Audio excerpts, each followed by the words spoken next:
नमस्कार, मी साक्षी अनास आणि smart news मध्ये आपलं स्वागत. पाहूया त्याच्या ठळक घडामोडी. मुख्यमंत्री एकनाथ शिंदे, फडणवीस, राज ठाकरे यांच्यात बैठक. मनसे महायुतीचा घटकपक्ष होणार का याच्याकडे लक्ष. मनसे अध्यक्ष राज ठाकरे यांनी पदाधिकाऱ्यांची बैठक बोलावली. महायुतीशी संभाव्य युती, गुढीपाडवा मेळावा या संबंधित चर्चा होणार. अजित पवारांचा तोल सुटला पण त्यांना पश्चाताप झाला असेल, शरद पवारांच्या भगिनी सरोज पाटलांचं वक्तव्य. महाविकास आघाडीची शरद पवारांच्या घरी बैठक. बैठकीसाठी बाळासाहेब थोरात, नाना पटोले, जयंत पाटील यांची उपस्थिती. मराठवाड्यातील अनेक ठिकाणी भूकंपाचे तीव्र धक्के. हिंगोली जिल्ह्यातील आठाडा बाळापूर गावापासून 15 किलोमीटर केंद्रबिंदू. रिश्टर स्केलवर 4.2 इतकी तीव्रता. लोकसभा निवडणुकीसाठी राज्यात काँग्रेस 18 जागा लढण्याची शक्यता. काँग्रेस कोर कमिटी बैठकीत चर्चा.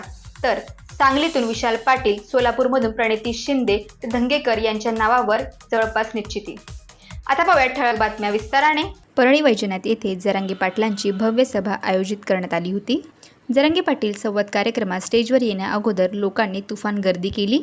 आपण पाहू शकतो त्याची क्षणचित्रे.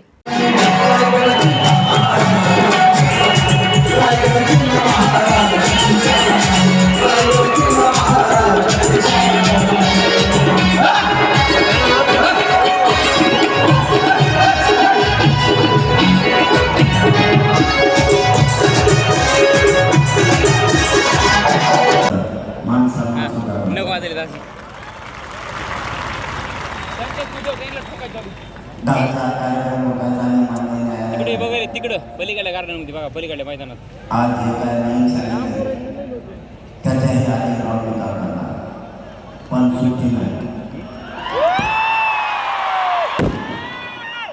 येस स्मार्टसाठी संजय चांदघोडे. माजी मंत्री हर्षवर्धनजी पाटील नाराज असल्याचे माध्यमांच्या प्रश्नाला उत्तर देताना माननीय उपमुख्यमंत्री देवेंद्र फडणवीस यांनी काय म्हटले ते पहा. हर्षवर्धन पाटलांची नाराजी दूर झाली आहे. त्यांची नाराजी नव्हती, त्यांचे काही प्रश्न नक्कीच होते. कारण एवढे वर्ष जेव्हा अमोरासमोर लढतो त्यावेळी निश्चित त्यांचे काही प्रश्न असतात. ते प्रश्न सोडवण्याचं मी पूर्ण आश्वासन दिलं आहे. त्यातल्या काही अडचणी आम्ही सोडवलेल्याही आहेत. मला पूर्ण विश्वास आहे, कारण हर्षवर्धन पाटील जेव्हापासनं भारतीय जनता पक्षामध्ये आले आहेत त्यांनी सातत्याने भारतीय जनता पक्ष मोठा करण्याचा प्रयत्न केलेला आहे. पक्षाच्या प्रती समर्पित भावनेने ते त्या ठिकाणी काम करतायत आणि त्यांच्यासारखं नेतृत्व हे मोठं झालं पाहिजे, भारतीय जनता पक्षाची जबाबदारी आहे. म्हणून मी आपल्याला एवढंच सांगतो की मला पूर्ण विश्वास आहे, पूर्ण ताकदीने हर्षवर्धन पाटील हे. येस स्मार्टसाठी संजय चांदघोडे. भारतीय जनता पार्टी इंदापूरच्या वतीने एक दिवसीय कार्यकर्ता प्रशिक्षण शिबिर इंदापूर येथे आयोजित करण्यात आले होते. या शिबिरामध्ये माजी मंत्री हर्षवर्धन पाटील, भारतीय जनता पार्टीचे प्रदेश उपाध्यक्ष प्रवक्ते मान्य माधवजी भंडारी, भाजपा पुणे माजी शहराध्यक्ष योगेश गोगावले, प्रदेश प्रवक्ते केशवजी उपाध्ये, भाजप महिला मोर्चाच्या राष्ट्रीय उपाध्यक्ष व माजी आमदार मेधा कुलकर्णी यांनी उपस्थित राहत यावेळी मार्गदर्शन केले. या स्मार्टसाठी संजय चांदघोडे, इंदापूर, पुणे. इंदापूर गोळीबार प्रकरणातील एक आरोपी पोलिसांच्या ताब्यात. मैत्रिणीला भेटायला गेला आणि अलगद पोलिसांच्या जाळ्यात फसला. पुणे सोलापूर बायपास रोडवरील रेस्टॉरंटमध्ये जेवण करणाऱ्या एका व्यक्तीची पुणे जिल्ह्यातील इंदापूर शहरात गोळ्या घालून हत्या करण्यात आली. अविनाश बाळू धनवे असे मृताचे नाव आहे.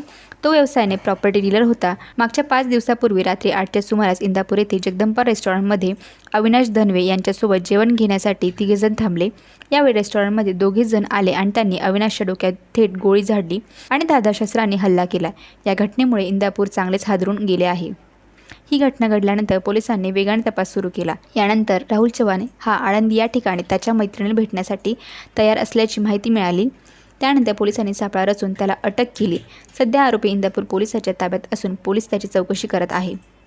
या स्मार्टसाठी संजय चांदघोडे, इंदापूर, पुणे. खून करून अर्धवट जाळून टाकलेला युवकाचा खुनाचा उलगडा. मुंब्रा भिवंडीतून संशयी ताब्यात. 8 मार्च 2024 रोजी कळवण तालुक्यातील अभोना पोलीस ठाणे हद्दीत गोळाखाल फाटा अभोना कनाशी रोडवर पुलाखाली एक अनोळखी इसमाचा अर्धवट जळालेला अवस्थेत मृतदेह सापडल्याने परिसरात एकच खळबळ उडाली होती. अभोना पोलिसांनी गुन्हा नोंद करत तपासाची चक्रे जलद गतीने फिरवत शोध मोहीम सुरू केली. सदर गुन्ह्यात आरोपींनी कोणताही धागादोरा न ठेवता मयतीची ओळख पटू नये म्हणून निर्जल स्थळी सदरचा मृतदेह जाळण्यात आला होता. सदर गुन्ह्याचे गांभीर्य लक्षात घेऊन विशेष पोलीस महानिरीक्षक नाशिक परिक्षेत्र नाशिक दत्तात्रय कराळे, नाशिक ग्रामीण पोलीस अधीक्षक विक्रम देशमाने यांच्या मार्गदर्शनानुसार अप्पर पोलीस अधीक्षक आदित्य मिरखेलकर, उपविभागीय पोलीस अधीक्षक किरण सूर्यवंशी, स्थानिक गुन्हे शाखेचे पोलीस निरीक्षक अर्जुन सुर्वे, अभोणा पोलीस ठाण्याचे सहाय्यक पोलीस निरीक्षक यशवंत शिंदे यांनी पोलीस पथकासह घटनास्थळी भेट देऊन पाहणी केली. घटनास्थळी श्वान पथक व फॉरेन्सिक टीमलाही देखील पाचारण करण्यात आले होते. सदर गुन्ह्याचा तपास करीत असताना घटना घडली त्या दिवशी महाशिवरात्रीचा सण व कळवण तालुक्याच्या सिद्धेश्वर मंदिर येथे यात्रा असल्याने अभोणा ते कणाशी रोडवर वर्दळ होती. पथकाने सर्व गोपनीय माहिती घेतल्यानंतर घटनेच्या दिवशी एक काळी रंगाची 4 व्हीलर कणाशी रोड परिसरात आली असल्याची माहिती पथकास मिळाली. त्यानुसार पोलिसांनी तपासाची दिशा निश्चित करून सातत्याने अथक परिश्रम करून ठाणे जिल्ह्यातील भिवंडी येथील काळ्या रंगाची इनोव्हा कार चालकाबाबत गोपनीय माहिती घेऊन संशयितांना भिवंडी व मुंब्रा येथे ताब्यात घेतले. शानवाज उर्फ बबलू शेख वय 36, खालिद शेठ चाळ भिवंडी ठाणे, सादिक इम्रान खान वय 48, सावरकरनगर मुंब्रा ठाणे यांना ताब्यात घेतले. वरील दोन्ही संशयितांना विश्वासात घेऊन त्यांनी सांगितले की आमच्यासोबत शाहरुख खान महबूब खान आला असल्याचे समजले. त्याबाबत खात्री केली असता त्याचे पूर्ण नाव शाहरुख खान बबलू खान, राहणार सेक्टर नंबर 15 वाशी, नवी मुंबई, मूळ राहणार अजमडगड उत्तर प्रदेश असे असून त्याचा फोटो प्राप्त करून मयताचे वर्ण व त्यांचे नातेवाईकांकडे खात्री केली असता यातील मयत शाहरुख खान हाच असल्याचे निष्पन्न झाले व मयतीची ओळख पटली आहे. गुन्ह्यात वापरल्या काळ्या रंगाची इनोव्हा कार क्रमांक MH01 AE 008 व आरोपींना गुन्ह्याच्या पुढील तपास कामी अभोणा पोलीस ठाण्यात हजर करण्यात आले आहे. आपणास संगनमत करून मयत शाहरुख खान यांच्या वर्तनाला कंटाळून त्यांना लाथाबुक्क्यांनी मारहाण करून बेशुद्ध झाल्यानंतर मालेगावपासून इनोव्हा कारने अभोणा पोलीस ठाणे हद्दीतील निर्जनस्थळी नेऊन पेट्रोल टाकून मृतदेह जाळून पुरावा नष्ट करण्याचा प्रयत्न केला आहे. सदर गुन्ह्याचा तपास वरिष्ठांच्या आदेशानुसार उपविभागीय पोलीस अधिकारी किरण सूर्यवंशी, राजू सुर्वे, गणेश शिंदे, संदीप पाटील, नवनाथ सानप, चेतन संसदकर, विश्वनाथ काकड, हेमंत गिलबेले, योगेश कोळी, प्रदीप बहिरम, शरद मोगल, भवर, विकी मजदे यांनी केले आहे. तसेच हा गुन्हा घडल्यापासून तर उलगडा होईपर्यंत अभोणा पोलीस ठाण्याचे सहाय्यक पोलीस निरीक्षक यशवंत शिंदे यांच्यासह सर्व पोलीस कर्मचारी व अधिकारी यांनी देखील तपास कामात अथक परिश्रम घेतले आहे. या संबंधित अभोणा पोलीस ठाणे सहाय्यक पोलीस निरीक्षक यशवंत शिंदे यांच्याशी आपण संपर्क साधलेला आहे. या संबंधित संपूर्ण माहिती आपण त्यांच्याकडून जाणून घेऊयात. नमस्कार सर, यशवंत शिंदे बोलताय का? हा बरोबर. नमस्कार सर, मी एस मराठी न्यूज मधून बोलते. सर, साधारणतः कळवण तालुक्यामध्ये एका युवकाचा खून करून त्याचा मृतदेह जाळण्यात आलेला आहे. तर याविषयी आपली प्रतिक्रिया काय किंवा त्या प्रकरणाचा उलगडा कितपत झालाय? या साधारणतः दिनांक 9/3/2024 रोजी सकाळी 8:30 वाजता सुमारास गुळाखाल परिसरामध्ये अभोणा आणि कणाशी रोडवर पुलाच्या खाली नाल्यामध्ये एक साधारणतः 25 ते 30 वर्षाच्या वयाच्या इसमाचे अर्धवट जळालेला मृतदेह आपल्याला मिळालेला होता. त्या अनुषंगाने आपण घटनास्थळ परिसरातील जे सीसीटीव्ही फुटेज आहे ते फुटेज तपासून त्याच्यामध्ये आपल्याला एक काळ्या रंगाची इनोव्हा कार, त्याच्या पाठीमागे जय महाराष्ट्र असं लिहिलं होतं. त्या गाडी सस्पेक्टेड आपल्याला त्या ठिकाणी आढळून आली. त्याच्यावरून आणि प्रत्येक साक्षीदारांच्या याच्यावरून आपण ते फुटेजचा माग काढत ते आपण गाडीचं ट्रेस केलं. ती गाडी आपल्या शेवटी पिंपळगाव टोलनाक्यावर ट्रेस झाल्यानंतर त्या ठिकाणी नंबर आपल्याला मिळाला. नंबर मिळाल्यानंतर तो गाडी मालक जो आहे तो भिवंडीतला असल्याचं आपल्याला समजलं. मग आपण टीम फॉर्म करून आपली जे नाशिक LCB आहे, LCB टीम सोबत काम करून त्यांना पाठवून तिथून संशयित जे ते उचलल्यानंतर आपल्याला त्याच्यातून आरोपी मिळून आलेत आणि त्याच्यात जे लोक होते आरोपी, त्या आरोपींना सहभाग निष्पन्न आपण ताब्यात घेतलेला आहे. आतापर्यंत आपण 2 आरोपी ताब्यात घेतलेले आहेत. त्याच्यामध्ये खुनाचं कारण त्यांनी सांगितलं की जो मयत आहे तो या आरोपींचा आतेभाऊ आहे आणि तो त्याच्या आईवडिलांना कौटुंबिक त्रास देत होता. त्या कारणावरून त्यांच्यात वाद होऊन त्यांना जीवे ठार मारून आणि इथे त्यांनी त्याच्यावर पेट्रोल टाकून जाळण्याची सांगितलेली कबुली दिलेली आहे. त्यावरून आपण 2 आरोपींना अटक केलेली आहे. अद्याप मालेगावचे रहिवासी असलेले 3 आरोपी फरार आहेत. त्यांचा आपण शोध घेत आहोत. साधारणतः हा शोध कधीपर्यंत चालू असणार आहे आणि त्यांच्या बाबतचे काही पुरावे सापडले का? त्यांच्या 3 पैकी एका आरोपीचं नाव निष्पन्न झालेलं आहे. दोघांचं नाव निष्पन्न नाही आणि याच्यामध्ये लवकर आरोपी पकडले जातील. LCB टीम आणि अभोणा पोलिसांची टीम हे दोघांना कोऑर्डिनेशन आहे. दोघं टीम सोबत काम करत आहेत. लवकर आरोपी अटक केले जातील. आणि आता जे 2 आरोपी तुम्ही जे ताब्यात घेतले आहेत त्यांच्यावर गुन्हा दाखल करण्यात आलाय का? गुन्हा दाखल झालेला आहे. गुन्हा ज्या दिवशी आपल्याला बॉडी मिळाली 9 तारखेला 9 मार्च रोजी त्या दिवशी गुन्हा दाखल झालेला आहे आणि त्यांना काल दिनांक 20 रोजी अटक केलेली आहे गुन्ह्यामध्ये. Okay. Thank you so much sir या सगळ्या प्रतिक्रियेसाठी. दोन चिमुरड्याचा शेततळ्यात पाणी पाहण्यासाठी गेले असता शेततळ्यात पाय घसरून पडलेल्या दोघा सख्ख्या भावांचा मृत्यू.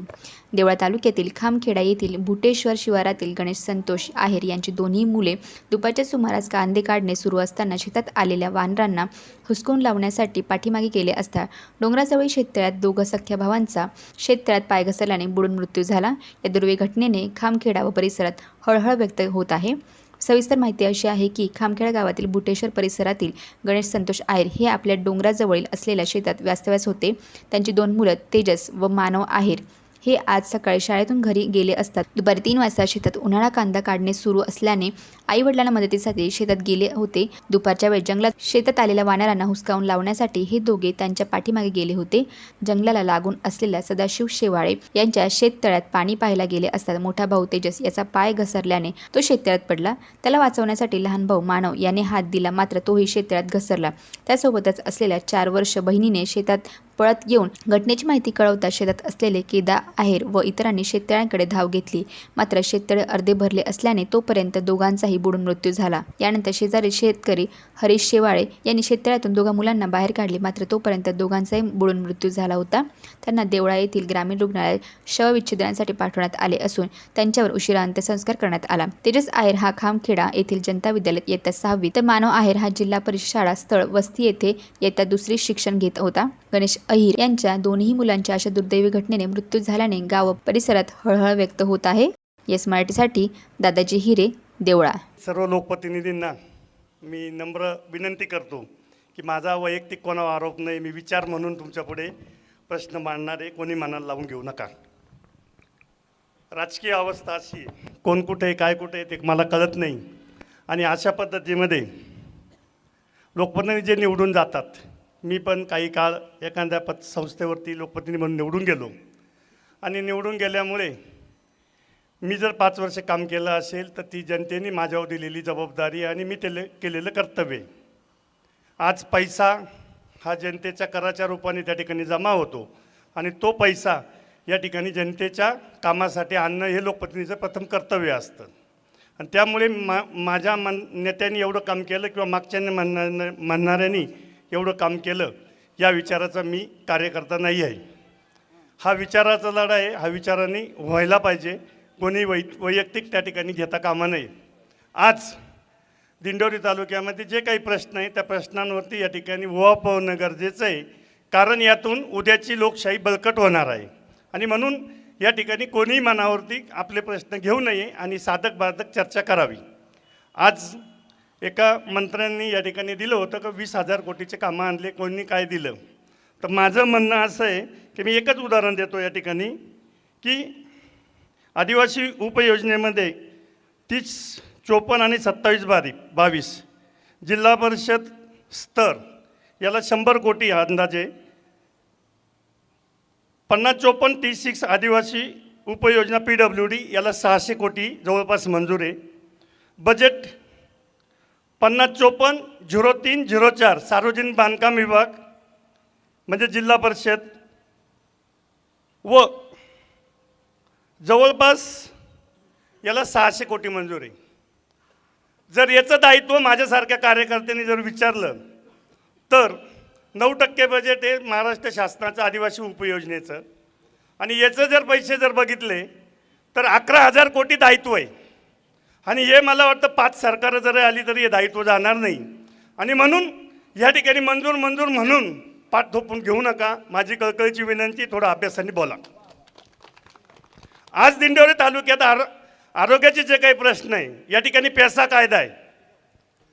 प्राधान्याने या ठिकाणी लोकप्रतिनिधी जबाबदारी ही आहे की अनेक वृत्तपत्रांनी या ठिकाणी माहिती दिलेली, त्यामध्ये मला वाटतं संदीप भाऊ गुंजाळ आणि कतार सर यांनी प्रत्येक प्राथमिक आरोग्य केंद्रात एकच सेकंद फक्त आपण परत 30 मिनिट वाढवून घेतलेले, साधक बाधक चर्चा झाली तर त्याला व्यवस्थित होईल विचार. तर आज पैसा कायदा असा सांगतो की ती रिक्त पदं या ठिकाणी ठेवणं उचित नव्हतं, परंतु गेल्या 2 ते 2.5 वर्षापासून या ठिकाणी जिल्हा परिषद पंचायत समिती स्तरावरती कुठल्याही प्रकारच्या निवडणुका या राज्य सरकारने किंवा केंद्र सरकारने घेतल्या नाही. त्याचे अनेक कारणं सांगितले. त्यामुळे जबाबदार लोकप्रतिनिधी तिथे नाही. जिल्हा परिषदचे अनेक पदं आरोग्याचे आज या ठिकाणी रिक्त आहे. ट्रामा केअरचा प्रश्न विचारला. हा प्रश्न अत्यंत गंभीर आहे. कोट्यावधी रुपये त्या ठिकाणी शासनाचे खर्च झालेले आणि आरोग्याच्या सेवा त्या ठिकाणी मिळत नाही आहे. अनेक प्राथमिक केंद्र असतील त्या ठिकाणी अनेक पदं रिक्त आहे. शिक्षणाची अवस्था जिल्हा परिषद पंचायत समितीच्या पातळीवरती अशीच आहे. पोलीस स्टेशन संरक्षण खातं जर म्हटलं तर या ठिकाणी 24 ते 25 पोलीस फक्त आहे. आणि शासन दरबारी एका बाजूला तरुणांना नोकऱ्या नाही, एका बाजूला आरोग्याचे पदं भरलेले नाही, दुसऱ्या बाजूला रस्त्यांची अवस्था त्याच्यापेक्षा वाईट आहे, चौथ्या बाजूला शेतकरी खूप नडलेला आहे. आणि अशा परिस्थितीमध्ये कोणी कोणाची पाठ थोपटून घेऊ नये. लोकप्रतिनिधींची जबाबदारी हे कर्तव्य पार पाडण्याची आणि त्यांना पाठीशी कोणीही घालू नये असं माझं वैयक्तिक मत आहे. या ठिकाणी मला माहिती आहे उपस्थितांपैकी कोणी त्या ठिकाणी पाठपुरावा करू शकत नाही. आज तेच प्रश्न त्यांनी गेल्या 15 ते आज राजकीय अवस्था अशी झालेली आहे का कोणी कुठं जावं आणि कोणी कुठं काय करावं याहीपेक्षा पाण्याचा जो काय पांडुरंग भाऊनी प्रश्न विचारला त्याच्या अनुषंगाने मी या ठिकाणी असा एक प्रश्न विचारतो का जलजीवन मिशनच्या आधी या ठिकाणी जीवन प्राधिकरणाच्या योजना अब्जावधी रुपयाच्या योजना या तालुक्यामध्ये झाल्या. आज पिंपरखेडची योजना असेल किंवा पालखेड धरणामधून 5 ते 7 गावांची योजना असेल, करोडो रुपये त्या ठिकाणी खर्च झाले. एक पण लोकप्रतिनिधींनी त्या ठिकाणी सभागृहामध्ये प्रश्न विचारायला हवा होता की करोडो रुपये शासनाचे त्या ठिकाणी खर्च झाले, आज त्या गावांना थेंबर पाणीसुद्धा नाही. जलजीवनचा प्रश्न या ठिकाणी युवा नेते कृष्णाजी म्हातेरे यांनी सांगितलं की आज त्या गावांना विहीर खोदली. मग विहीर खोदून जर त्या ठिकाणी जलजीवनचे पैसे पण वाया जाणार आहे, परंतु तालुक्यातील सर्व पाणी हे पिण्याच्या नावाखाली पालखेड धरणामध्ये आरक्षित आहे योजनेचं. त्या पूर्व भागाच्या काही भागांचं करंजवण धरणामध्ये आरक्षित आहे, काही भागांचं ओझरखेड धरणामध्ये आरक्षित आहे, काही पाणी हे वाघांमध्ये आरक्षित आहे पिण्याच्या नावाखालचं. त्या पाण्याचा जर आकडे जर घेतले तर आपले सर्वांचे डोळे फुटतील. आणि ते पाणी आज कुठे जातं या योजनांच्या नावाखाली पाणी ते तिथं आरक्षित आहे. पांडुभाऊनी प्रश्न विचारला तो प्रश्न बरोबर आहे, पण त्या प्रश्नाच्या अनुषंगाने ते करोडो रुपयाची किंमत त्या पाण्याची होईल. ते पाणी अधिकारी वर्ग मोठ्या प्रमाणामध्ये त्या ठिकाणी भ्रष्टाचार होतो आणि ते विकलं जातं. ते पाणी या योजनांच्या नावाखाली ते आरक्षित आहे. आणि मग असे इतके प्रश्न आहे का आजपर्यंत लोकप्रतिनिधींनी या प्रश्नांकडे कधीही लक्ष दिलं नाही. आणि हे प्रश्न जनतेचे निरुत्तरित राहिले. राजकारण निवडणुका येतील, निवडणुका जातील, परंतु कुठल्या लोकप्रतिनिधींनी आपल्या जनतेच्या हिताचे कुठले प्रश्न त्या सभागृहामध्ये मांडले. मला नाही वाटत शेतकऱ्यांचा एखादा प्रश्न घेऊन त्या ठिकाणी सभागृहामध्ये मांडला, आरोग्याचा प्रश्न घेऊन त्या ठिकाणी सभागृहामध्ये मांडला, किंवा या ठिकाणच्या रस्त्यांचा एखादा प्रश्न घेऊन त्या ठिकाणी सभागृहामध्ये मांडला, किंवा पिण्याच्या पाण्याचा एखादा प्रश्न घेऊन सभागृहामध्ये मांडला, किंवा आमदार आणि खासदारांनी या ठिकाणी सर्व लोकप्रतिनिधी एकत्र करून त्या ठिकाणी गावागावाचे प्रश्न कधी पंचायत समितीमध्ये कधी पूर्वीच्या काळी वेगवेगळ्या आमसभा व्हायच्या, एखादी सभा घेतली. परंतु कुठल्याही लोकप्रतिनिधींनी या ठिकाणी आत्तापर्यंत जनतेच्या हिताचं काम केलेलं नाही असं माझं स्पष्ट मत आहे.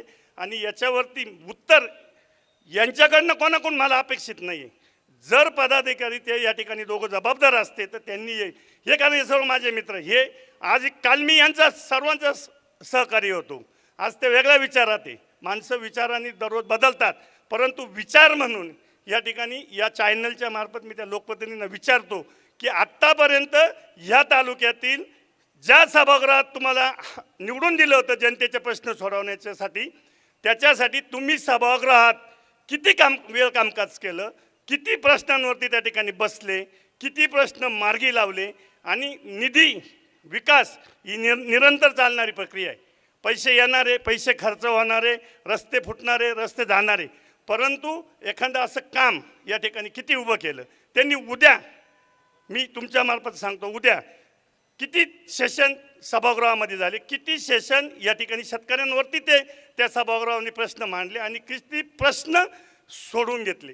हा माझा या चॅनल मार्फत प्रश्न आहे. तुम्हा सर्वांना कोणाला तो प्रश्न नाही आहे. विनाकारण मी तुमचं कोणाचं मन दुखवत नाही, परंतु लोकशाहीमध्ये हा हक्क मला आहे आणि म्हणून याच्यामार्फत मी हा प्रश्न या ठिकाणी उचलला. तुम्ही कोणी मनाला लावून घेऊ नका, एवढी विनंती. नाही इथं नानांचा प्रश्न योग्य आहे. ऐका एक मिनिट ऐका, प्रश्न योग्य आहे मॅडम. तुम्ही कार्यकर्ते, आम्ही पण कार्यकर्ते. लोकप्रतिनिधींनी काय केलं पाहिजे याच्यावर प्रश्न आहे, योग्य प्रश्न आहे, अगदी म्हणजे सत्याचा प्रश्न आहे, विषय काही नाही. परंतु नुसतंच नानांनी सगळं सांगितलं ते सगळं खरं आहे अजिबात नाही. कारण या तालुक्याचे प्रश्न काय या 5 वर्षातले नाही नाना, किंवा आताच्या 2.5 वर्षातले नाही.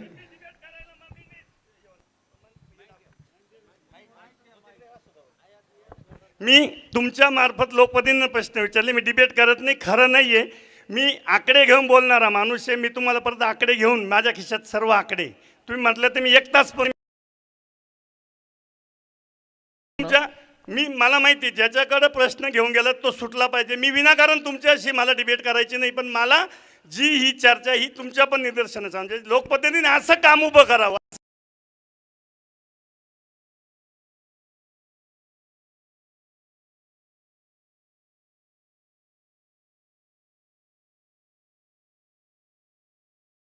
निगडीतच प्रश्न विचारतो फक्त प्रतिनिधींना की नानांनी जसं सांगितलं. 2 मिनिटं प्रश्न प्रतिनिधींना विचारला. नाना परत एकदा मी क्लिअर करतो. तुम्ही बरोबर तुम्ही आम्हाला विचारलं, परंतु लोकप्रतिनिधी कोणताही असू द्या, हे बघा लोकप्रतिनिधी कोणता असू द्या, त्यांनी पण त्या सभागृहामध्ये ते कामकाजच करतात. ठीक आहे, तुमचे काही प्रश्न सुटले असं निश्चितपणे तालुका आपला आहे, आपल्याला विकास पाहिजे, आपल्या सर्वांची भूमिका तीच आहे. परंतु असं काही नाही तालुक्याचे लोकप्रतिनिधी कामच करत नाही. कारण तुम्ही नीट विचार करा ना, 2.5 वर्षाचा कार्यकाळ कसा होता, सगळे गच्च होते. आता कुणी कुठेतरी सरकार चालू झालंय, कुठेतरी ऑर्डर येऊ राहिले, कामं होऊ राहिले, कामाची सुरुवात झाली, एवढ्या मोठ्या कामं होत आहे. आपण तुम्ही पक्षाची भूमिका म्हणूनच बरोबर अशी व्यवस्थित मांडली, पण निश्चितपणे तो काही विषय नाही आणि लोकप्रतिनिधीला उत्तर द्यावं लागेल. लोकप्रतिनिधी बोलतीलच, परंतु आम्ही पक्षाची आणि मुख्यमंत्र्यांची भूमिका म्हणून बोलतो. या ठिकाणी नक्कीच रणसंग्रामच्या माध्यमातून खरं तर मी राज्या विषयावरती बोलणार आहे. या ठिकाणी राज्याची जी झालेली खिचडी आहेत याच्यावर मी एकच सांगेल की जनतेच्या मनातलं, पत्रकार म्हणून मी जनतेच्या मनातलं या ठिकाणी सांगतो की ही जे काही खिचडी झालेली आहेत ही लोकशाहीची हत्या आहेत, हे जनतेचं मत आहेत. आणि यावर मी एक सांगेल की आजच्या ह्या कार्यक्रमाच्या निमित्तानं आदरणीय ताई या ठिकाणी असायला पाहिजे होत्या, त्यानंतर आदरणीय जिरवाळ साहेब या ठिकाणी असायला पाहिजे होत्या आणि त्यांनाच या ठिकाणी आपल्या माध्यमातून त्यांना माझा या ठिकाणी एक प्रश्न असणार आहेत, म्हणजे जनतेचाही प्रश्न आणि उत्तर त्यातच आहेत. असा प्रश्न आहे की भारतीताईंनी या ठिकाणी आपल्या मतदारसंघामध्ये 19,000 नाही तर 19,048 कोटी रुपये आणलेले आहेत आणि जिरवाळ साहेबांनी काहीतरी 540 कोटी आहेत माझ्या माहितीनुसार. माझं दोन्ही आदरणीय मान्यवरांना विनंती असेल किंवा जनतेच्या वतीने एक आव्हान असेल की आपण एवढे 1000 कोटी रक्कम जर आणलेली असेल, ती कामं करत असतील तर त्याच माध्यमातून 1-1 कोटी आपण खर्च करावे आणि जनतेपर्यंत पत्रिका छापून किंवा वर्तमानपत्राच्या माध्यमातून कोणत्या गावामध्ये कुठं काम चालू आहेत हे संपूर्ण माहिती त्यातून द्यावी. जनतेचे प्रश्न सुटतील आणि जनता त्यांना पुन्हा चांगल्या मताने निवडून देतील. आमचे मित्र बाहुला एकच मिनिट, आताच आमचे मित्र एकच मिनिट मला एक विषय पांडुभाऊ कतार सरांनी जो सुरुवातीला सांगितलं की राज्यात एवढी मोठ्या प्रमाणात खिचडी झाली. आता काय झालंय कतार सर, देशातलं भारतीय जनता पार्टीचं नेतृत्व आदरणीय प्रधानमंत्री नरेंद्रभाई मोदी यांच्याबद्दल एवढी देशभरात विश्वासार्हता वाढली की आता जर सगळेच पक्ष, सगळ्यात विरोधी पक्षातले नेते जर बीजेपीकडे स्वतःहून यायला लागले तर आम्ही त्यांना रोखू नाही शकत.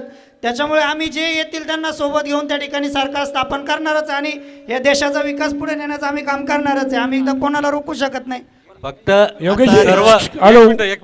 फक्त सर्वांना एकच विनंती आहे संदीपजी का एकच मिनिट का एक पत्रकार म्हणून आमच्या सर्व तालुक्यातील पत्रकारांच्या वतीनं मी एक तुम्हाला सर्वांना विनंती करतो की भरपूर निधी येतो प्रत्येक व्हॉट्सअपवर वगैरे सोशल मीडियावर तुमचेच कार्यकर्ते म्हणजे ताईंचे असेल किंवा साहेबांचे कार्यकर्ते टाकतात.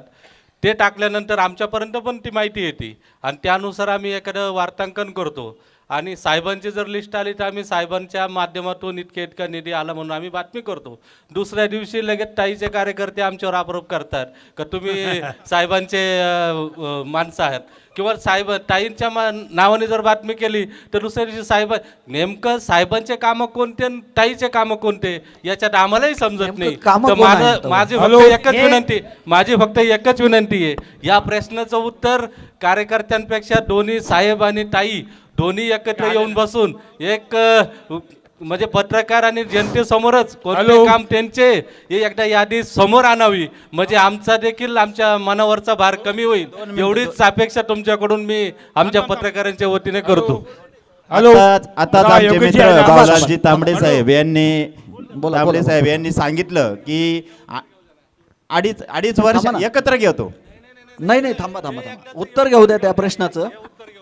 नक्की निधी कोण आणतंय असा प्रश्न आहे. नेमकं साहेब काम करतात आणि त्याचं श्रेय ताई घेते. एक मिनिट काका एक मिनिट योगेश बोला तुम्ही बोला. नेमकं ताई काम आणतात आणि त्याचं श्रेय साहेब घेतात का साहेब काय मानतात आणि त्याचं श्रेय ताई घेतात, याचं उत्तर फक्त तुमच्याकडून द्या, एकदाच होऊन जाऊ दे. हे जे 19,000 कोटीचा जो आकडा दिलाय त्याच्यामध्ये राज्य शासन आणि केंद्र शासन आम्ही हे पण उत्तर याच्यामध्ये या 19,000 कोटीमध्येच जिरवळ साहेबांनी आणलेली कामं आणि भारतीताईंनी आणलेली कामं. नाही चुकीचं नका बोलू. एक मिनिट संदीप भाऊ 2 मिनिटं. आजही फक्त श्रेयवादासाठी काही कामं पडू नये वर्षापासून. सगळ्यात महत्वाचं संदीप भाऊ, उद्घाटन कोणी करायचं आणि ठेकेदार कोणी द्यायचं याच्यावर आजही काही कोटीचे कामं पडू नये. अतिशय आमच्या विरोधकांचा अतिशय बिनबुडाचा आरोप आहे. असा कुठलाही श्रेयवाद आमच्या महायुतीमध्ये अजिबात नाही. आमचे दोन्ही मंत्री आणि नामदार दोघांमध्ये अतिशय चांगला समन्वय आहे. त्यामुळे असा कुठलाही हेवेदाव आमच्या लोकप्रतिनिधीच्या महायुतीच्या लोकप्रतिनिधी नाही. आताच आमचे मित्र बाळाजी तांबडे साहेब यांनी सांगितलं का 2.5 वर्षाच्या कार्यकाळामध्ये काय होतं आणि 2.5 वर्षाच्या काळात कामं चालू झाली.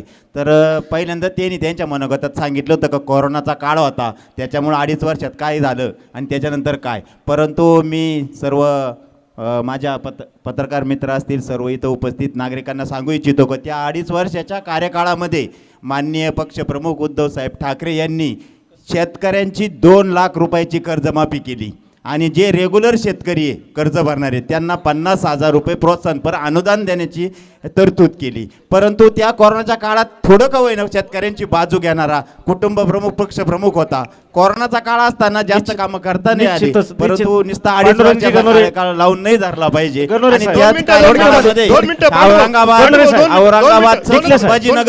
औरंगाबादचं संभाजीनगर नामकरण केलं आणि कोरोनाच्या काळामध्ये काय करणार. आपण 2 लाखाची गोष्ट करताय. आपण बरेच जण शेतकरी आहे. आपल्या बऱ्याच जणांनी केंद्र शासनाच्या ज्या बँका आहेत बऱ्याच जणांनी OTS योजनेचा लाभ घेतला असेल, बऱ्याच जणांनी घेतलाय. प्रत्यक्ष केंद्र सरकारची फार मोठी कर्जमाफी आहे. 1 कोटीचे कर्ज बँकांनी केंद्र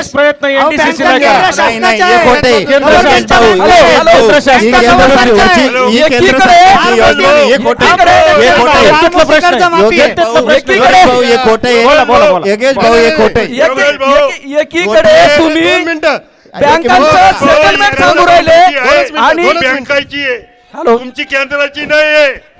सांगू नका. जर आपण केंद्र शासनामध्ये हेच प्रयत्न जर केंद्र शासनाला जर राज्य शासनाने महाराष्ट्र सरकारने सरकार घेत नाही.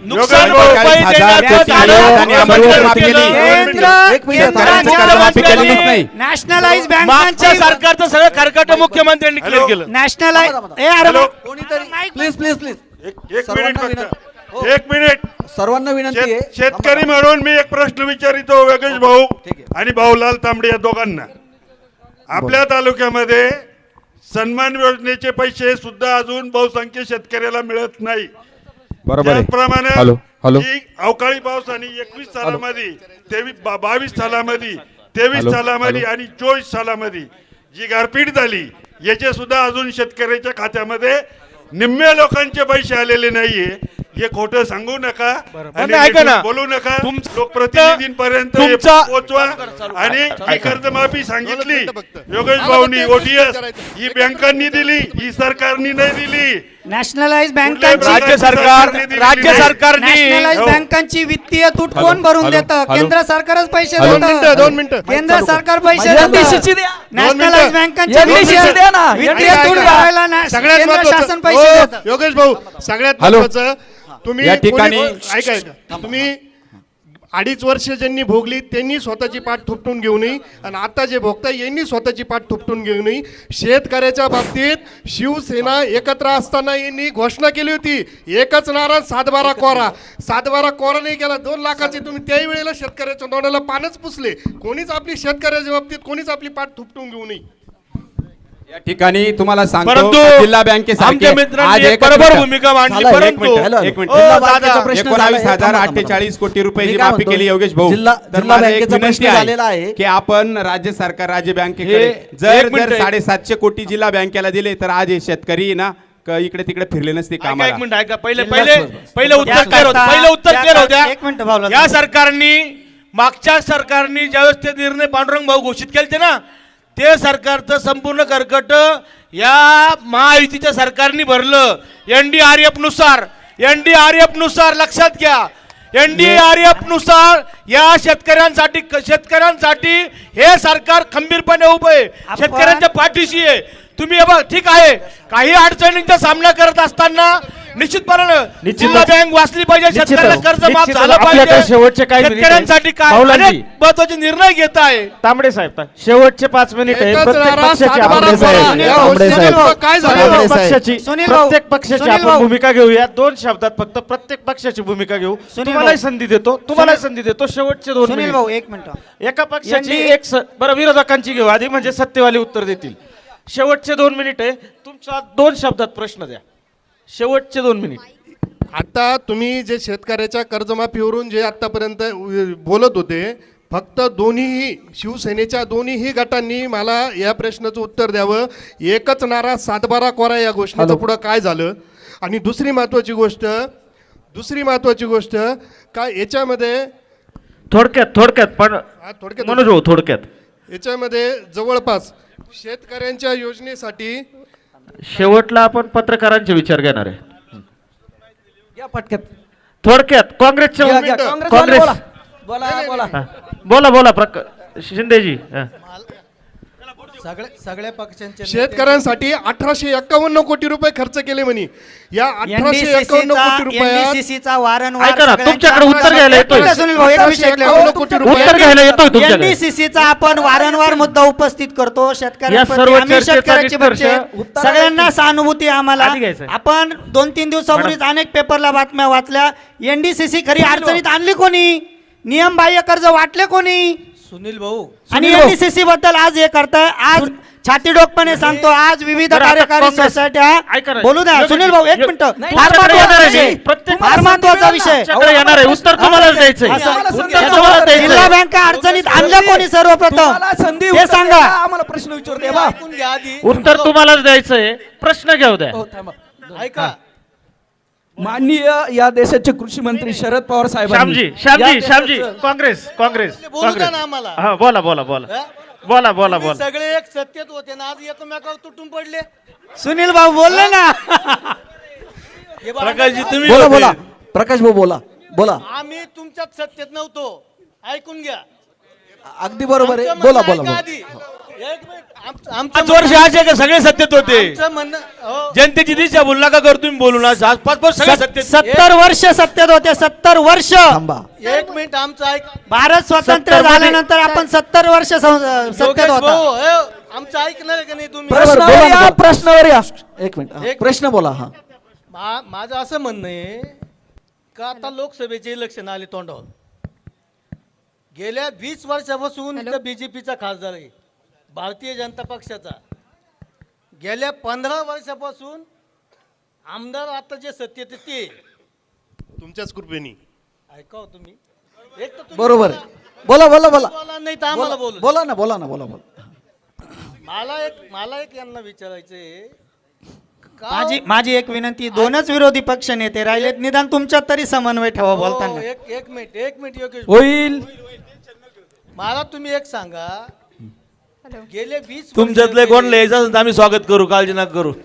अरे तुम्हाला बसायला जागा नाही राहिली आता, किती घेते? ऐकून तुमच्याकडे मोठा हॉल आहे, काळजी करू नका. तांबडे साहेब, सुस्वागतम, वेलकम. हो तांबडे साहेब ऐकून घ्या. मोठं मन पण आहे. तुम्हाला 20 वर्षात विकास करता नाही आला. तुम्ही शेवटच्या वर्षी 19,000 कोटी रुपये आणले आहे, जनतेला सांगा द्या. अहो 5 वर्षातले पैसे येते, 1 वर्षाचे नाही, संपूर्ण 5 वर्षातली पैसे हे पहिलं लक्षात. प्रश्न ऐकून 5 वर्षातली पैसे 1 वर्षातली नाही. ऐकून घ्या ना. ते मी एक क्लिअर करतो, ते 19,000 कोटी 5 वर्षातले, 1 वर्षातले नाही. अहो तुमच्याकडे उत्तर येतील तेव्हा द्या ना, ऐकून घ्या. काम बंद झाले. अरे विरोधकांना एवढं आमच्या 19,000 कोटी काय पोटसूळ उठला हॅलो. आणले, आमच्या ऐका, सरकारने ऐका. दिले. कळत नाही पैसे 5 वर्ष. मुद्द्यावर येऊयात. कार्यक्रमाला थोडका वेळ राहिलाय. मुद्द्याचा आणि प्रश्न जो आहे तो आपण थोडक्यात विचारूयात. 20 वर्षामध्ये यांना कोणत्याही प्रकारचा ठोस विकास करता आला नाही. ओके ठीक आहे. माननीय JDS प्रश्न समजलाय तुमचा. एक मिनिट. बोलू का पुढचं? माननीय आता मी काय म्हणतो ते का, होते.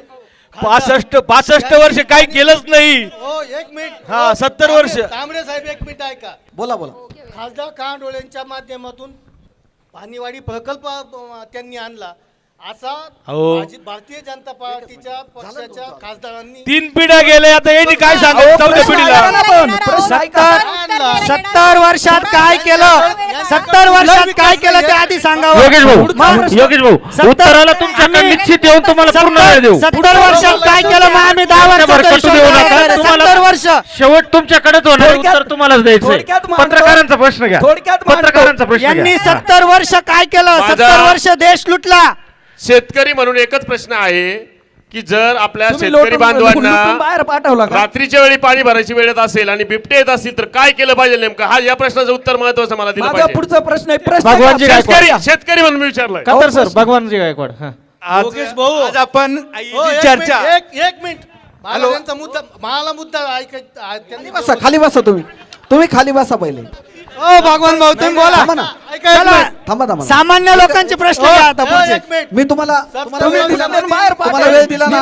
थांबा. 10 वर्षात सगळा देश विकला याची जनता सांगा. 70 वर्षात काय केलं ते सांगा. आम्ही 10 वर्षाचा हिशोब द्यायला तयार. पक्षाला नेतृत्व राहिले, जाऊ दे आता. यांनी 70 वर्षाचा हिशोब द्यावा, आम्ही 10 वर्षाचा हिशोब द्यायला बांधिले. यांनी 70 वर्षाचा हिशोब द्यावा. 70 वर्ष यांनी देशावरती राज्य केलं, यांनी 70 वर्षाचा लुटून काढलं, त्यांनी काय प्रश्न विचारायचे? कृपया बेरोजगारी संपलेली नाही, महागाई संपलेली नाही, सत्ता भोगून तुम्ही मोकळे झालात. जनतेचं काय केलं हे सांगा. रमेश भाऊ जनतेचं काय केलं हे सांगा. सत्ता प्रत्येकाने भोगलेली आहे. निश्चितच आज जो सुनील भाऊ यांच्या येस मराठी न्यूजने हा कार्यक्रम सादर करून आपल्याला एक जी संधी दिली आहे, थोडक्यात या प्रश्न संधीत विचारा आपण आता एक महत्वाच्या मुद्द्यावर यायचं आहे मला, की ह्या व्यासपीठावरचे जवळपास सर्वांना एक आठवत असेल गेल्या 5 वर्षापूर्वीचा एक दिंडोरी पंचायत समितीच्या सभागृहामध्ये एक प्रेझेंटेशन झालं होतं. नाशिक कळवण रोड हा राष्ट्रीय महामार्ग होणार म्हणून एक प्रेझेंटेशन माजी खासदार हरिश्चंद्र चव्हाण साहेब यांनी ते केलं होतं आणि त्यात सर्वांनी आपण भरभरून सूचना मांडल्या होत्या. गेल्या 5 वर्षात तो प्रकल्प झाला नाही.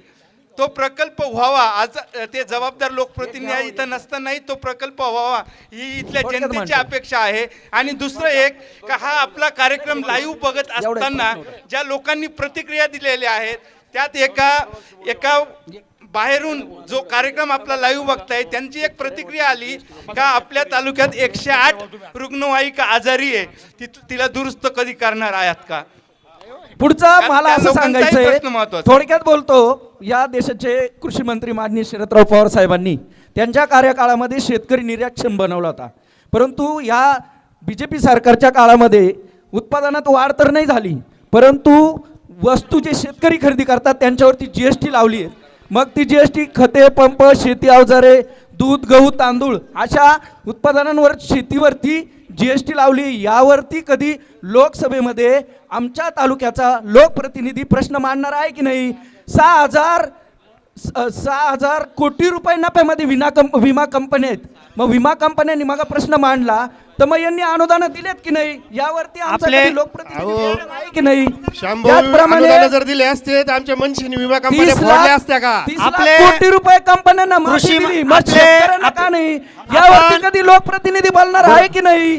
खत अनुदानात 27% आपल्या कमी सरकारच्या केले. काळात ऊसाला किती भाव होता ते 27% सांगा. खताचे अनुदान हिरे कमी साहेब, केले केंद्रात. हिरे साहेब, यावरती आपल्या लोकप्रतिनिधी सरकारच्या बोलणार काळात नाही. शेतकऱ्याच्या ऊसाला किती भाव मिळत होता ते शेतीवरील सांगा. कर्ज आपल्या सरकारच्या काळात शेतकऱ्याच्या यावरती ऊसाला भाव लोकप्रतिनिधी किती होता कधी ते बोलणार सांगा. नाही. ऊसाचा भाव सांगा. एक काळ होता योगेश भाऊ. एक मिनिट म्हणून भाऊ त्यांच्याकडून योगेश उत्तर जाऊ द्या. भाऊ, आपल्या ऊसाला भाव काय होता? ओ पांडू योगेश भाऊ ऐका ना, 2 मिनिटं आपल्या तुमचा वेळ काँग्रेस राष्ट्रवादीच्या संपला. सरकारच्या काळात शेतकऱ्याच्या योगेश ऊसाला भाऊ, भाव किती होता ते सांगा. तुम्ही ऐकायची योगेश भाऊ तुम्ही ऐकून घेण्याची सवय ऊसाचा करा. भाव हो, नुसतं ऊसाचं ऊसाला बोलतो भाव मी, नाही ऊसाचं. द्यायचं. योगेश ऊसाचं. योगेश भाऊ ऊसाला तुम्ही उत्तर किती ऐका. भाव होता? योगेश भाऊ आमचं माल मी गर्वाने सांगतो, आमचं योगेश सरकार भाऊ, आल्यानंतर तुम्ही FRP कायदा सांगताना- केला ऊसासाठी. अहो, द्राक्ष हो, किती होता? तुमच्या काळात शेतकऱ्याच्या कांद्याला ऊसाला किती 1200 होता? रुपये टन भाव होता तर द्राक्षाला किती होता? कांद्याला किती होता? 3,000 रुपये भाव काय भेटतो. भाव होती? हे सम्राट अभिमानाने काय भाव सांगतो. होती? 10,000 कोटीची हॅलो. योजना प्रधानमंत्र्यांनी दिली. कांद्याचं सांगा, कांद्याचं. आणि एक मिनिट, या चर्चेतून एकच सारांश निघाला. सगळ्यांनी एक विनंती आहे, तुम्ही देशात काय चाललं किंवा काय झालं तो विषय सोडा, परंतु आपल्या मतदारसंघापुरती बघा का आतापर्यंत 5 वर्षामध्ये उड्डाणपूल जो दिंडोरीचा असेल किंवा 10 मैलचा असेल तो प्रलंबित आहे, तो झाला नाही. त्याच्यानंतर जो आपला चाचडगावचा जो टोल नाका आहे तो गुजरात हद्दीवर जावा असं प्रत्येकाची मागणी आहे. त्याच्यावरती मोठं आंदोलन तयार झालं, त्याला सुद्धा काही हे झालं नाही. त्याच्यानंतर एक मिनटं हो नेते, भाजप नेते एक मिनिट. त्याच्यानंतर आता हा कोणाचं अपयश याच्यापेक्षा आपल्या तालुक्यामध्ये आजही आरोग्य यंत्रणा सक्षम नाही. 108 रुग्णवाहिका देखील आपली चांगली नाही. त्याचबरोबर आरोग्य केंद्राला पाहिजे ती सुविधा नाही. उपजिल्हा रुग्णालय व्हावा अशी प्रत्येकाची इच्छा आहे, परंतु त्यासाठीच 2017 पासून आज 8-9 वर्षापासून ती प्रलंबित आहे. त्याच्यानंतर आता हजारो कोटीचे रस्त्याला निधी प्राप्त झाला आहे. निधी तुमच्या चर्चेतूनच कळतंय का निधी मंजूर झाला, परंतु निधी अजून आला का याचा देखील पाठपुरावा तुम्ही करावं. आणि सर्वात महत्त्वाचं, ज्याचं श्रेय त्यांनीच घ्यावं. दुसऱ्याच्या श्रेयावर कोणीतरी माझं काम म्हणून हे भांडण आम्हाला बघायला न भेटता काही आहे. आमचं काम आहे असं शाश्वतपणे तुम्ही म्हणाला नाही, आम्हाला देखील आनंद होईल. हे ताईचं काम की हे साहेबाचं काम, एवढी एक मोकळीक तुमच्याकडून तुमच्या कामातून आम्हाला मिळावं अशी अपेक्षा आहे. या चर्चेतून देशाचं काय झालं किंवा काँग्रेसने 70 वर्ष काय केलं किंवा 10 वर्षापासून मोदी सरकारने काय केलं याच्यापेक्षा आपल्या मतदारसंघामध्ये दिंडोरी विधानसभा असेल किंवा लोकसभेमध्ये असं आमदार म्हणून किंवा खासदार म्हणून काय भरीव काम केलं असं तुम्ही त्यांचे प्रतिनिधी म्हणून तुम्ही एक छाती टोकपणे या सांगून या कार्यक्रमाचं शेवट करावं अशी मी तुम्हाला सगळ्यांच्या वतीनं विनंती करतो. हॅलो. आज आपण येथे पार राज्य आणि केंद्रापर्यंत सर्व समस्यावर बोललो, तर आपण फक्त सर्वांनी मिळून एक सरकारी कामं 6 महिने थांब त्या पद्धतीने अकराळे फाटा ते चिचबारीपर्यंत जो रस्ता आहे तो अनेक महिन्यांपासून होऊन राहिला आहे, तो अजून काही झालेला नाही. तर ते काही जण असं म्हणतात की ठेकेदार ऐकत नाही. हा ठेकेदार जर ऐकत नसेल तर आपले एवढे पुढारी ते किंवा जे व्यासपीठावर लोक आहे त्यांनी त्या ठेकेदाराशी चर्चा करून आणि तो रस्ता दुरुस्त करून घ्यावा. आणि आरोग्यमंत्र्यांनी जे आपल्या सिव्हिलमध्ये जे सोनोग्राफी मशीन आहे जे बंद पडलेलं आहे त्याला ऑपरेट करण्यासाठी डॉक्टर नाही आहे, ते डॉक्टर उपलब्ध करून द्यावी. हे 2 जरी कामं झाले तरी आजच्या ह्या कार्यक्रमाचं फलित होईल असं मला वाटतं. आता यांनी जे प्रश्न विचारले त्याला बीजेपीचे रणजित देशमुख हे उत्तर देतील थोडक्यात, अगदी थोडक्यामध्ये. हे बघा, हा लाईव्ह कार्यक्रम चालू आहे आणि जनतेपर्यंत चांगल्या मेसेज जाईल अशा पद्धतीचे या ठिकाणी डिबेट होणं गरजेचं आहे. परंतु आतापर्यंत जे काही मुद्दे या ठिकाणी प्रश्न आपण सर्वांनी मांडलेत त्यातले प्रमुख मुद्द्यांवरती या तालुक्या संदर्भातली जे काही समस्या आहेत किंवा विकास कामे आहेत त्याबद्दल बोलण्याचं गरजेचं आहे. त्यापैकी वणीच्या ट्रॉमा केअर सेंटरच्या भरतीबाबत बघा विषय झाला. खरोखर त्या ठिकाणी भरती झालेली नाही आहे आणि संबंधित लोकप्रतिनिधींकडे आम्ही तुमचा प्रश्न मोठ्या आवाजामध्ये मांडण्याचा प्रयत्न करणार आहोत. त्याचप्रमाणे कांद्याच्या प्रश्नावरती बघा विरोधी पक्ष मोठ्या प्रमाणामध्ये बोलत होते. कांदा हे एकमेव पीक आहे की त्याचा सरकारचा डायरेक्ट त्याच्यावरती हस्तक्षेप असतो आणि त्यामुळे हा एक वेगळा डिबेटचा विषय आहे कांद्याचा. आणि त्या बाबतीतही आपण आता कालच्या केंद्र शासनाच्या निर्णयानुसार 6 देशांमध्ये 57,000 टन मेट्रिक टन असा निर्यात करण्यासाठी केंद्र शासनाने निर्णय घेतलेले आहे. त्याचप्रमाणे मग आमचे मित्र शामराव बोलत होते की पाण्याचं आरक्षण या संदर्भामध्ये पाण्याचा भ्रष्टाचार होत असेल तर आपण कुठेतरी सत्ताधारी असो किंवा विरोधक असो आपणच कुठेतरी कमी पडतो. आपण हा प्रश्न आपल्याला विचारला पाहिजे. जर प्रशासकीय अधिकारी या ठिकाणी जर सातत्याने या ठिकाणी चोऱ्यामाऱ्या करत असतील तर आपण सर्वांनी एकत्र येऊन याच्यावरती आवाज उठवायला हवा. त्याचप्रमाणे पाण्याच्या आरक्षणामध्ये थोडक्यात पाण्याच्या आरक्षणामध्ये खालच्या भागातील लोक म्हणजे मराठवाड्यातील लोक गरजेपेक्षा जास्त पाणी आरक्षित करून मागणी करतात आणि त्यामुळे आपली मागणी या ठिकाणी कमी पडते. आपण मागण्या करत नाही. आदरणीय शेटे साहेब कुठल्याही पक्षाचे असतील आमचे आदरणीय आहेत त्यांचा आम्ही आदर करतो. ते नेहमी बोलत असतात की आपण कुठेतरी पाणी आरक्षण करण्यामध्ये कमी पडतो, मागणी करत नाही आणि त्याचा दुष्परिणाम आपल्याला भोगावा लागतो.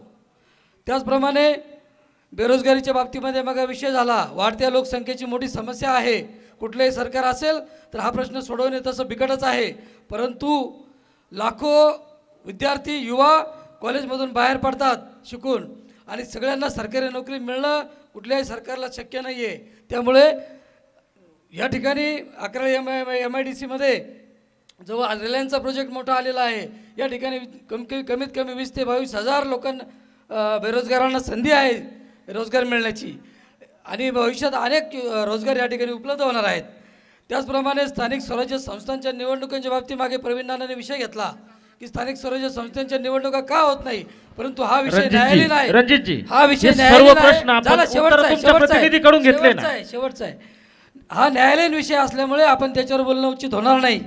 राजकीय खिचडीचा विषय घेतला. राजकीय खिचडीचा विषय घेत असताना जे कोणी आपले पक्ष आहेत भारतामध्ये काम करणारे हे राज्यघटनेच्या अखत्यारीत काम करतात. कुठलाही पक्ष पाकिस्तानातून नाही आलेला. भारतातलेच भारतीय राज्यघटनेच्या अखत्यारीत काम करणारेच पक्ष आहेत. कोणी कुठे गेला तर तो एक लोकशाहीचा भाग आहे. ते सर्व जनतेसाठी काम करत असतात. ताईंचे कामं की साहेबांची कामे हा विषय बंद करा. ताई आणि साहेब हे महत्त्वाचे नाही आहे. हे सरकार महत्त्वाचं आहे. हे सरकार निधी तुम्हाला देतं एवढं लक्षात ठेवा. आणि या सरकारने दिलेला निधी हे मंजुरी झालेले कामं जनतेसाठीच आहेत एवढं लक्षात ठेवा. यामध्ये कोणालाही व्यक्तीला महत्त्व देण्याचं कारण नाही. धन्यवाद. यानंतर थांबा मी देतो तुम्हाला संधी देतो. तुम्ही समारोप करणार आहे एक प्रतिक्रिया. यानंतर RPIचे तो माईक चालू करा. तो हा घ्या. हॅलो. ताईचं काम की साहेबाचं काम महत्त्वाचं नाही हे नक्कीच बरोबर बोलले. म्हणजे मग श्रेयवादावर देखील भांडण होता कामा नये आणि त्या श्रेयवादाचं भांडण होत असताना पत्रकारांवर आरोप तुमच्याकडून होऊ नये हे आमचा प्रश्न होता. तर एवढं फक्त शब्द द्या का पत्रकारांपर्यंत जे माहिती भेटते तर त्यानुसार आम्ही ते कामं किंवा बातम्या द्यायचं काम करतो. परंतु एखाद्या ग्रुपच्या माध्यमातून व्हॉट्सअपच्या माध्यमातून आपल्यासारखेच नेते किंवा आपल्यासारखेच कार्यकर्ते साहेबांनी ताईच्या वादामध्ये किंवा त्यांच्या वर्गीकरण करण्यात आम्हाला पुढं करतात. ही विनंती होती की तुमच्यात तेच ठरवून घ्या की नेमकं साहेबांचे काम कोण किंवा करतं किंवा ताईंचे काम कोण करतं हा प्रश्न होता. त्याच्यात त्यांनी काम आणो किंवा साहेबांनी आणू किंवा ताईंनी आणू, जर विकास होत असेल आणि विकासाच्या कामावर जर चर्चा होत असतील तर आमची देखील तुम्हाला पाठिंबा राहील. आमच्यात असा आमच्या लोकप्रतिनिधींमध्ये कुठलाही हेवा दावा नाही. आपण का निर्माण आता करताय हेवा दावा? तुमच्या सहकार्याने जे उत्तर मांडलं तेच तुम्हाला सांगितलं. हे मीडियाने आमच्या लोकप्रतिनिधींमध्ये कृपया असे गैरसमज करू नये. आमच्यात कुठलाही एक आमच्या लोकप्रतिनिधी मीडिया ट्रायल बंद करा. नाशिक वणीच्या बाबतीमध्ये भगवान भाऊ, आत्ताचा जो नाशिक वणी, आम्ही सुद्धा सगळेजण त्याच्यासाठी फार प्रयत्नशील आहोत. परंतु आता नाशिक वणी रस्त्याला जो रस्ता आहे तो राज्य महामार्ग आहे, परंतु आपल्याला तो चौबत्री करण्यासाठी आपल्याला त्याला नॅशनलाइज हायवेचा दर्जा देण्याचा आपला प्रयत्न चालू आहे. जोपर्यंत आपल्या नाशिक वणीला नॅशनलाइजचा दर्जा मिळत नाही तोपर्यंत आपल्याला 4 लेनसाठी त्याची परवानगी मिळत नाही. आपण बऱ्याच जणांनी बघितलं असेल, मध्यंतरी आपले गाड्या मोजण्याचे सर्वे चालू होते, आपण बऱ्याच जणांनी बघितला असेल. तो जो रहदारीचा क्रायटेरिया आहे त्याच्यात आपण अजून बसत नाहीये, म्हणून आपला तो प्रश्न प्रलंबित आहे. परंतु त्याची लवकर आपल्याला गुड न्यूज मिळेल. योगेशजी, ओके, अजून 2-3 वर्ष जर त्या गाड्या मोजल्या तर 3 वर्ष रस्त्याने गाड्या जाणार नाही असा रस्ता होतो. की सागर भाऊनी 2 मिनिटं त्यांची भूमिका मांडावी आरपीआयची. हा, आणि शेवट आणि मग मित्रांनी प्रश्न विचारला दिंडोरी शहरातल्या उड्डाणपुलाच्या बाबतीमध्ये. मी तुम्हाला शब्द देतो, दिंडोरी नगरपंचायतीच्या वतीने लवकरच आम्ही त्याच्यासाठी प्रयत्न करू. बोला.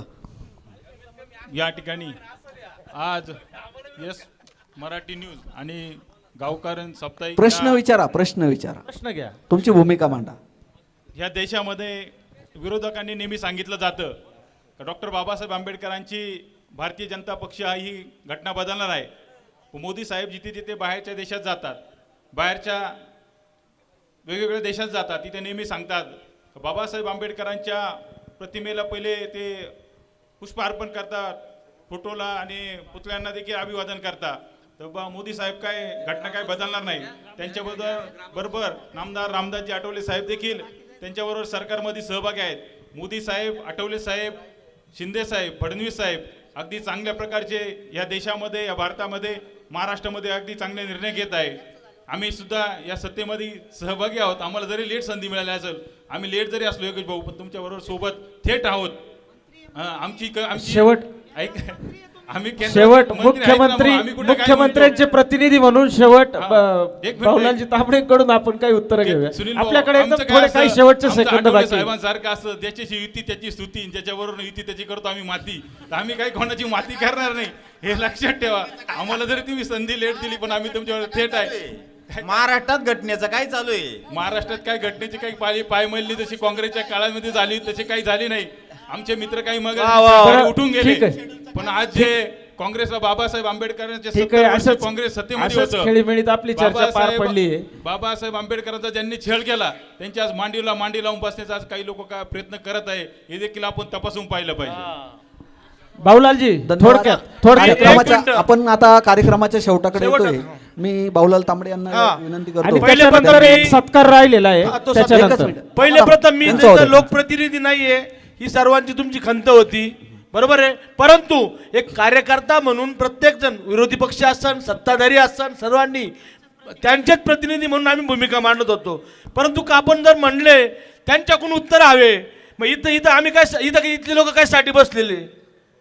तुमचा प्रश्न तुमच्या वाचच फोडायची ना तुम्हाला, बरोबर. मग इथले कार्यकर्ते समजा आमची चूक असन, मान्य आहे ना, आम्ही तिला पण आहे ना तुम्हाला न्याय देण्यासाठी प्रयत्न करू आम्ही एखादी गोष्ट. परंतु मी एक सांगू शकतो, ह्या राज्याच्या मुख्यमंत्र्यांनी त्याची छत्रपती शिवाजी महाराजांची शपथ घेऊन सर अगदी थोडक्यात जे बोलतो ते करून दाखवतो, असं ह्या मराठा समाजाची, या उपेक्षित लोकांची जी खऱ्या अर्थानं व्यथा ही समजून घेण्याचं काम या 60-70 वर्षाच्या इतिहासात पहिला मुख्यमंत्री आहे. तो छत्रपती शिवाजी महाराजांचा मावळा आहे. शिवाजी महाराजांचं स्मरण करून हे 18-20 तास काम करून 10% विशेष अधिवेशन बोलवून मराठा समाजाला जो न्याय दिलाय तो एक म्हणजे आपल्या तालुक्याला सुद्धा मुख्यमंत्र्यांचा अभिनंदनाला ठराव करायला पाहिजे.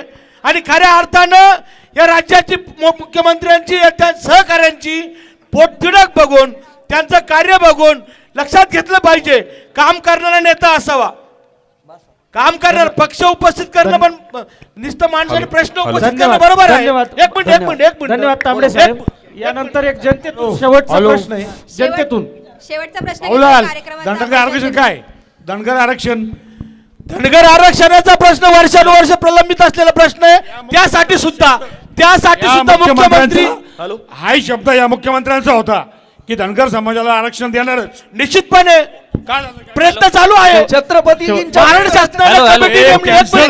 ते रद्द झालं. सर्व महाराष्ट्र शासनाने कमिटी नेमलेली आहे. त्या कमिटीच्या माध्यमातून शासनाने 4 ठिकाणी नाही धनगर सर्व लोकप्रतिनिधींना माझी एक विनंती आहे का?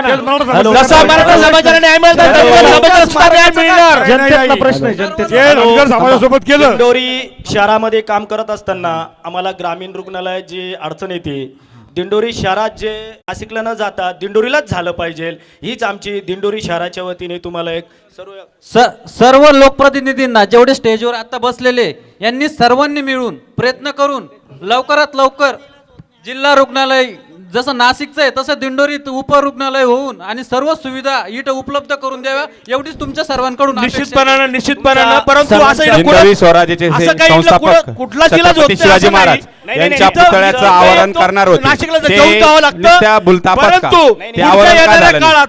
निश्चितपणे दिंडोरीमध्ये आपल्याला गरजेचं आहे, आपल्या तालुक्याच्या विकासासाठी गरजेचं आहे, आपल्या लोकांसाठी गरजेचं आहे. या ठिकाणी वनी आरेत सारखं रुग्णालय आहे भाऊ. मी तुम्हाला आवर्जून मी बोललो नाही मध्ये. आजही तुम्ही जाऊन बघा.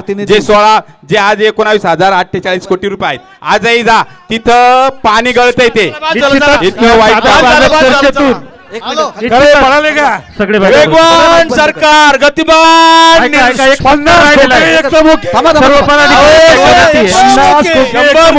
खोके कोण जायचे सत्कार राहिलेला आहे. खोके कुठं जातात आम्हाला खोके आम्ही देत. माहिती सरकारचं विजय माहिती सरकारचं राज्याचे लोकप्रिय मुख्यमंत्री एकनाथ शिंदे. 2 मिनिटं सर्वांना मी विनंती करतो की त्यांनी आपल्या आपल्या जागेवर बसा. 2 मिनिटं सर्वांना मी विनंती करतो की सर्वांनी त्यांच्या जागेवर बसा. माझी 2च मिनिटं फक्त. विकास राज्याचा विकास पाहून चक्रावून गेला विरोधी पक्ष. आता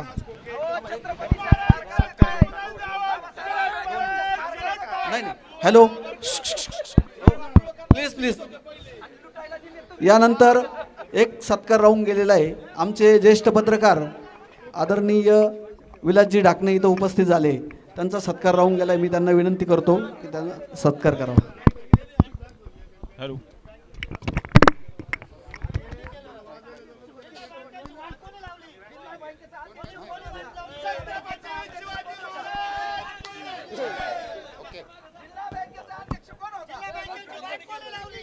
यानंतर सर्वांना विनंती करतोय राष्ट्रगीतासाठी थांबायचंय.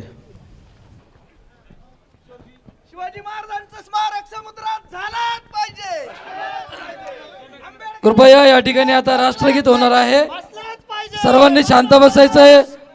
जनगण मन अधिनायक जय हे भारत भाग्य विधाता, पंजाब सिंध गुजरात मराठा द्राविड उत्कल बंग, विंध्य हिमाचल यमुना गंगा उच्चल जलधि तरंग, तव शुभ नामे जागे तव शुभ आशीष मागे, गाये तव जय गाथा जय जन मंगलदायक जय भारत भाग्य विधाता, जय है जय है जय है जय जय जय जय है भारत माता की.